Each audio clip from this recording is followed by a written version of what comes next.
For you, music is a better business, though, than selling tickets for sports, I assume. Yes, 100%. Yeah. I mean, I think music has been underappreciated. I always joke, sports, it's like a badge of honor to spend $70,000 for a Knicks courtside.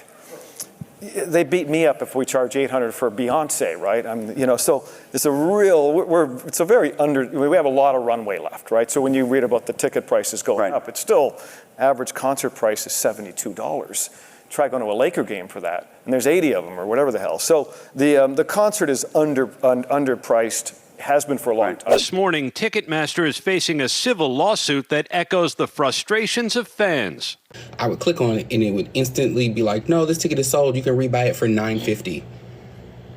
The Federal Trade Commission and 7 states allege Ticketmaster and its parent company Live Nation knowingly allow and in fact even encourage brokers to use multiple Ticketmaster accounts to circumvent the system, meaning scalpers can buy more tickets than posted limits allow and resell them at a markup. And Ticketmaster can allegedly take an extra cut of the fees consumers pay on the resale market.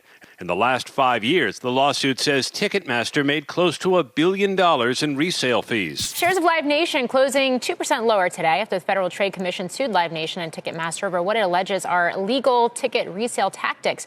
Joining us now for an exclusive interview is Chairman of the Federal Trade Commission, Andrew Ferguson. Chair Ferguson, it's great to have you on. Welcome.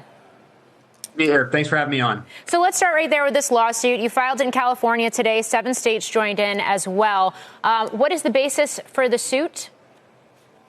So, look, ticketing in this country has gotten out of control, and credit for this goes to President Trump. He's understood this for a long time. Americans are sick of having to fork over an arm and a leg to take their family to a baseball game or to see their favorite show, their favorite musician, whatever it is.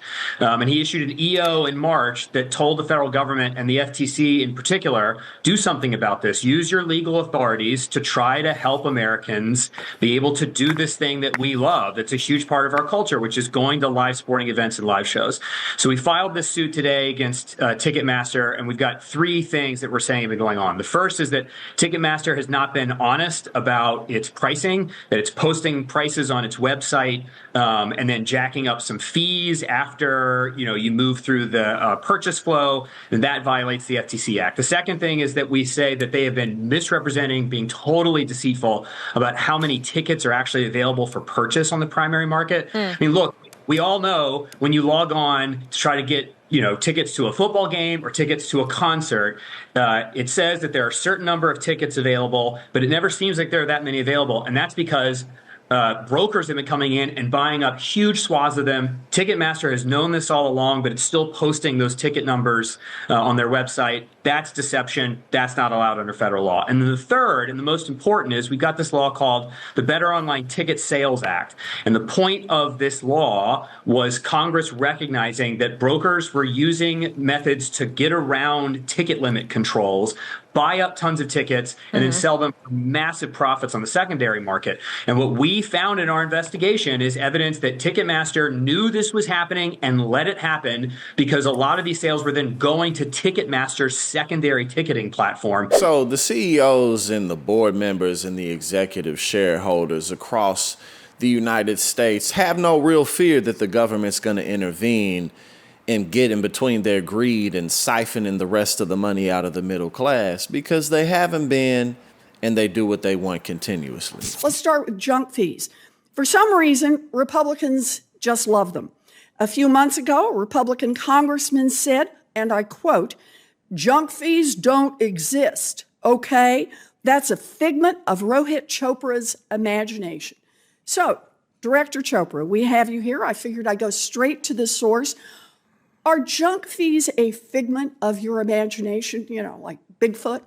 I don't know who said that, but I think for everyone who has experienced a junk fee, it's incredibly insulting because they are paying up for things that are providing sometimes no service whatsoever. And I'm really proud of the work we've done to wipe out billions of dollars of junk fees. Do you have an estimate on how much Americans are paying in junk fees? I don't have the latest update, but it is tens of billions of dollars. Our work, I think, is already delivering, taking out a huge chunk of that. It's making the economy more competitive and making pricing clear up front rather than scattered on the seventh screen. Whether it's Ticketmaster getting caught up in a scandal like this or some type of financial institution getting caught up, white collar crime, crypto, all of these types of things are pretty normal here. But profit margin for profit's sake alone is at the center of business in this country, and that creates very short-sighted gains. You got stock buybacks, corporate stock buybacks that weren't even legal before Ronald Reagan became president. In and of itself, that's fraud. A company buying its own stock so that it can be artificially raised up within the market. And then you have pharmaceutical companies that continuously raise their prices on medications that could save people's lives potentially, give them a better quality of life, but people can't afford it outright, or they go into debt trying to save themselves or trying to save their families from an early death. Whereas if you were in another country in Europe, perhaps you would have some type of single-payer healthcare system and not have to deal with these types of things whatsoever. So at the end of the day, that's one of the biggest problems that the United States has, and it all just comes from our culture of corruption. One man, Elon Musk, one man alone spent $300 million in 2024 to get Donald Trump elected. One man. Linda McMahon spent $20 million to get into Trump's cabinet. This is what we deal with. This is what it is. And so, of course, whether it's big oil, pharmaceutical industry, it doesn't matter. Big sugar, it don't matter. Whatever you look at. These companies are doing everything they can to increase their profits, and after a while, the only way you can increase your profits is by screwing the middle class more and more and more and more and more. So it's not a new story, but we still caught up in the middle of it.